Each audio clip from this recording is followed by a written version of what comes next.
Hello, welcome to my channel. So today I'm here again. I want to share with my viewers one or two things in regards to the political crisis in Africa. I'm talking about the Niger Republic in particular. So the situation is still very dicey, and we are still in the tunnel trying to find some light. So, but we will continue to pray to God, and hopefully there will be an answer to our prayers.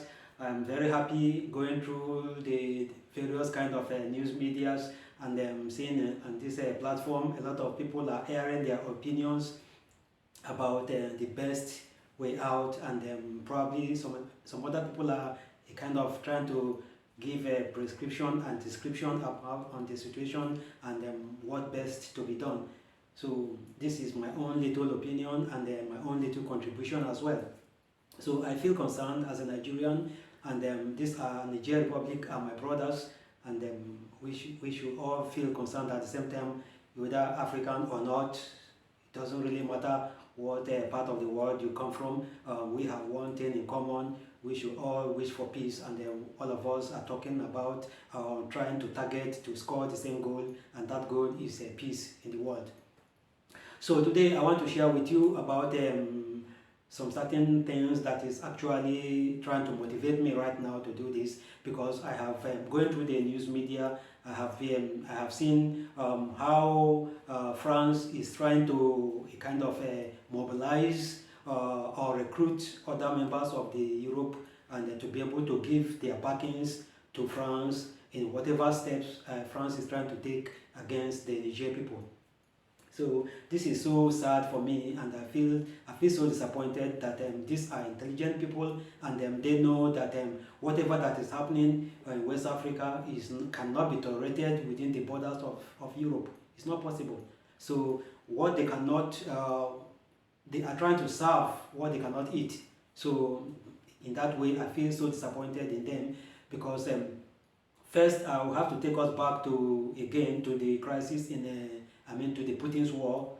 When the Putin trying to wage war against Ukraine, it was supposed, according to him, it was a special military operation. The Putin forces was putting in their mind that this is just going to be an easy task. They just go there, like apprehend the soldiers, sack the president, install their own whosoever they want, install him there, and then does their hand, and that is it.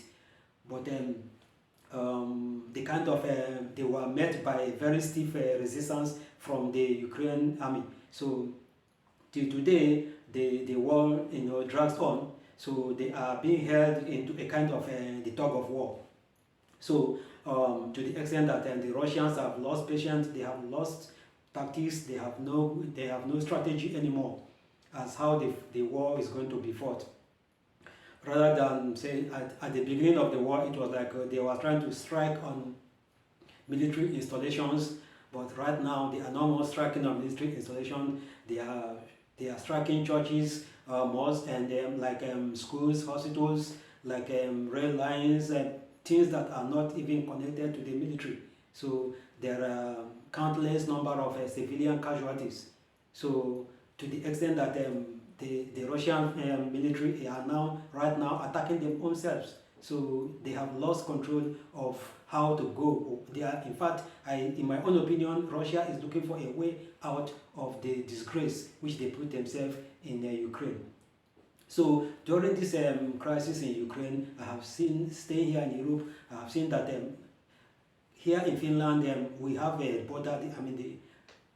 The Finns have a border with Russia, which is about in the eastern part of Finland. So whatever that is going on there, we see it in the news, and we hear it all the time. So there is a lot of dialogue between the Europe, the Europe countries, on how to use dialogue to be able to see if Putin can be brought into an agreement on how to put an end to the war.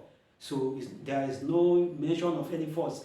The best they could do is to use some kind of economic sanctions against Russia, and those sanctions, as far as I'm concerned, living here, are not even observed, because Europe depends on Russia for a lot of things. They depend on them for, to provide them with all those facilities which they have put on place as sanction against them. So the sanctions is placed on, diplomatically, but behind every all the curtains that is dividing Russia and Europe, business as usual is going on. So the use of sanctions against Russia is just a hoax. It doesn't work. So we know that very fine. But right now, this same Europe are the people that is rallying around and trying to respond to Macron, the president of France, is trying to mobilize them to see that they give him backing, and then they are granting him that, yeah, we have, we give you, the backing you need, we are going to give it to you. So it breaks my heart to see that no member of the European Union is able to speak to France and say, hey, leave these people alone. It's time for you to go. At least citing the example that for the fact that when you go to the supermarket or you buy any product, it has to have an expiry date. Whatever France has to do with West African has an expiry date, and they have attained the expiry date of whatever they have. Now is the time for Africans and the whole of the territories where France is holding on chokehold on them, economic chokehold on all those people. It's time to let them go. So this is what is happening right now. There's no single country in Europe that can be able to stand up against France and say what you are doing in Africa is not right. You have siphoned these people. You have made them enough. The cow is about to drop dead. You have made this cow. There's nothing left anymore. This is time to let them go. Nobody is telling them that. Rather, they are pledging their support for France. So what the recent event is that the ultimatum that is given to this to their ambassador to leave Niger has expired, because I see no reason why, even if you don't recognize any government within the territory. Like living here in Europe, I have always known that whenever there is any crisis, be it political, be it like climate or whatever reason that there is some kind of crisis in one area, or one part of the world, what the others do is, first of all, they withdraw their ambassador. They make sure that their ambassadors and their families are secured, are safe. So when that is done, they can then begin to negotiate. But first of all, they withdraw their ambassadors. So I've never seen any country whereby another country is deciding that, hey, we stay back. Our ambassadors should stay put, whether they like it or not. So that is not acceptable, except in Africa, because these people never take us seriously.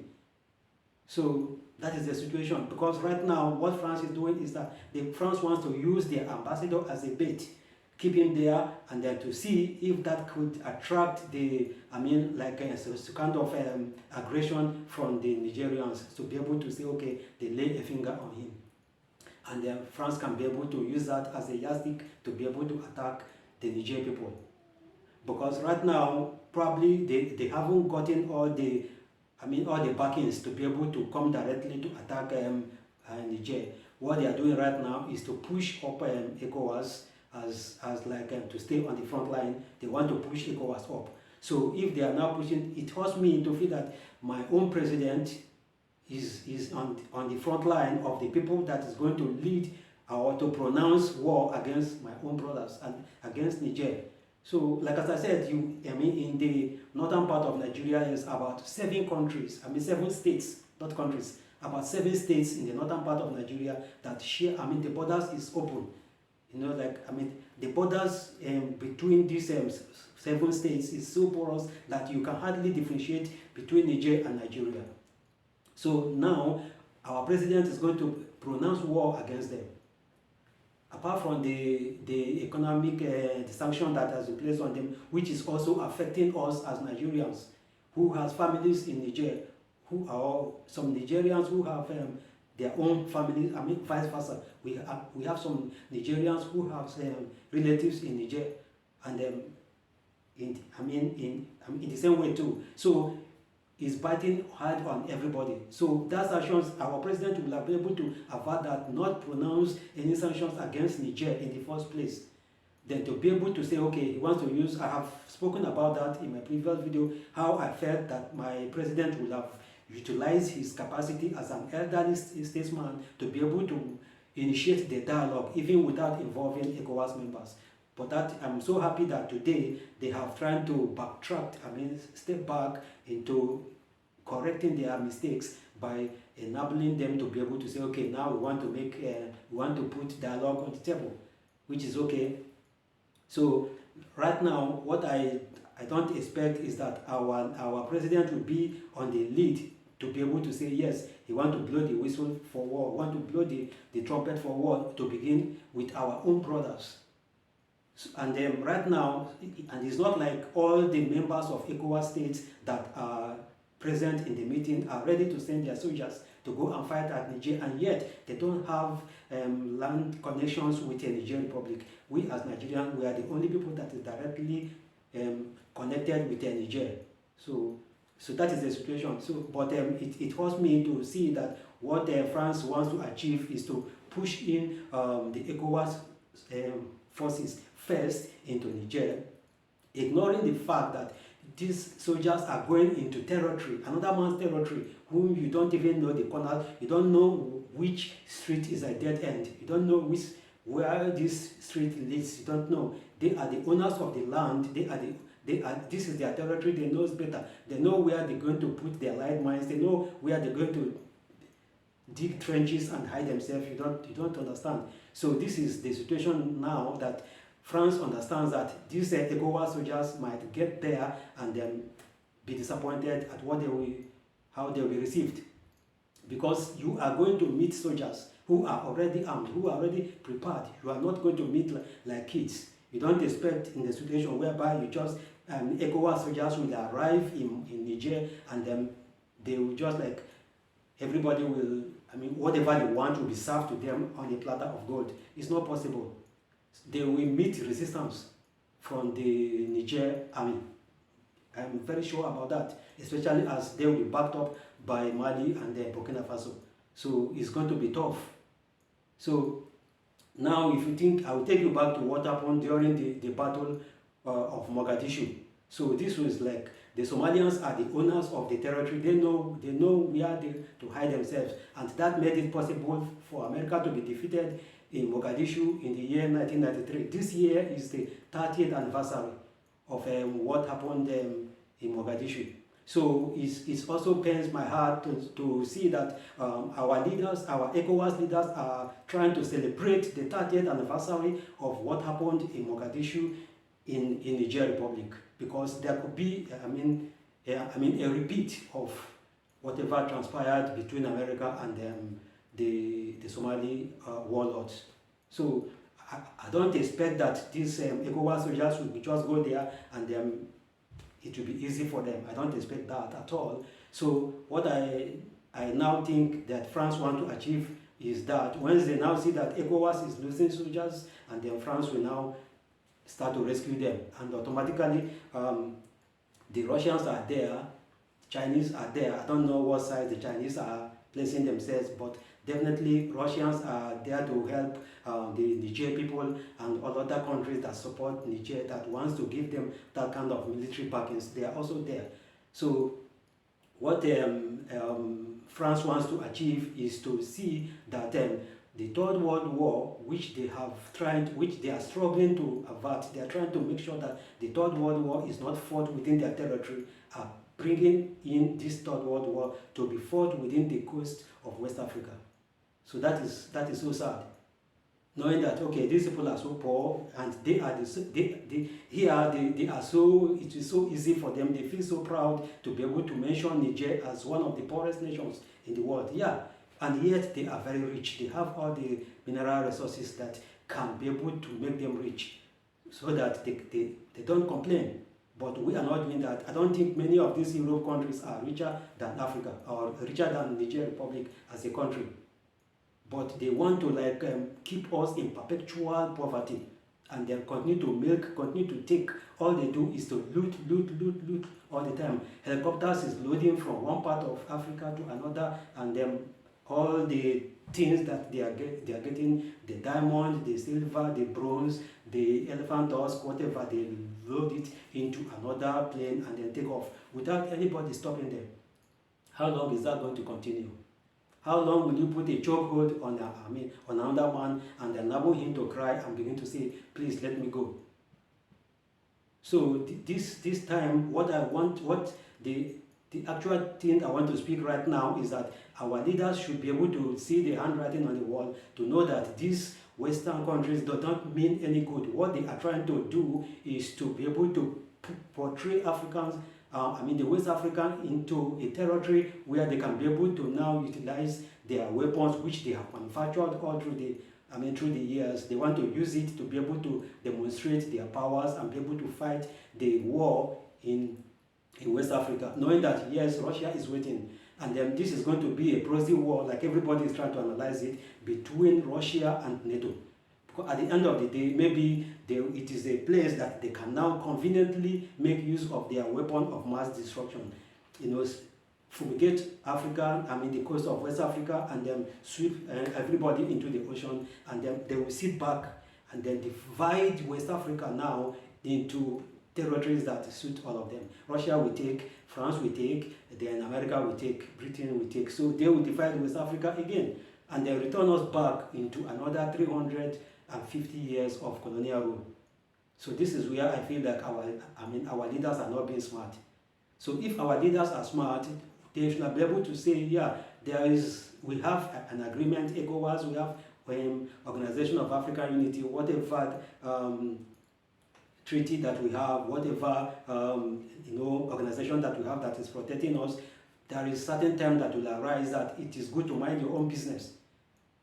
So what is going to soften this situation right now, even though the position of the ECOWAS or the position of the AU is now, there is another coup in Gabon. So that coup will it will soften the tension, for people to know that, this is not just about coup now, because I don't even want to use the word coup. It's not a coup as far as I'm concerned. Anybody using the word coup to describe the situation that is going on within the territory of the Sahel region of West Africa is a big mistake. What is happening there is not a coup. What is happening there is a revolutionary movement of trying to regain our territory from France.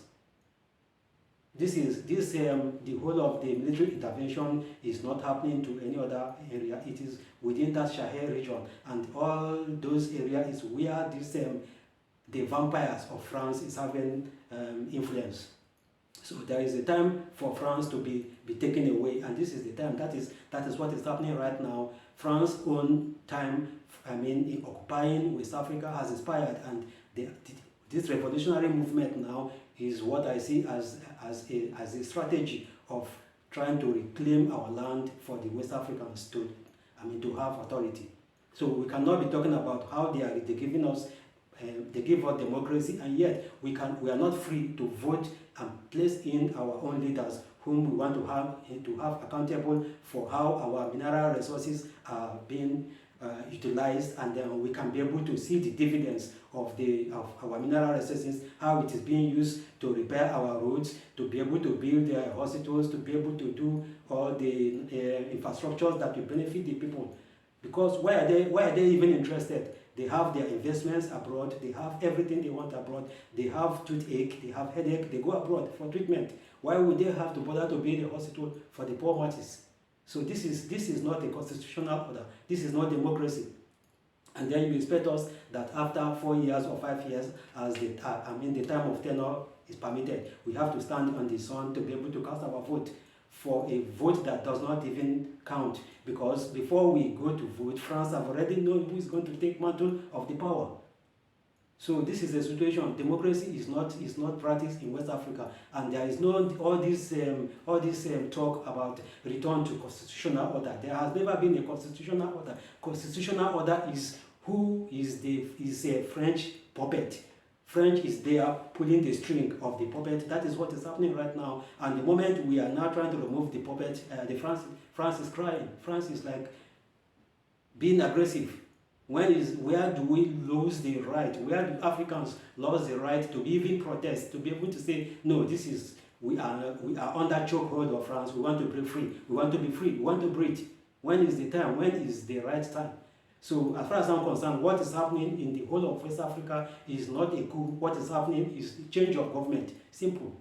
When a government is not performing, if a government is placed into power, you are being monitored. You are supposed to defend your people, work for the upholding of your own state, your country, to make sure everything is okay for them. When we see that your attention is focused on a foreign power, you are serving the interests of France or the interests of America or the interests of Britain. When that one is found out, that on its own is treason. That is treason, and then the person stands to be charged. There is time for if the masses cannot speak, then the military is our best alternative.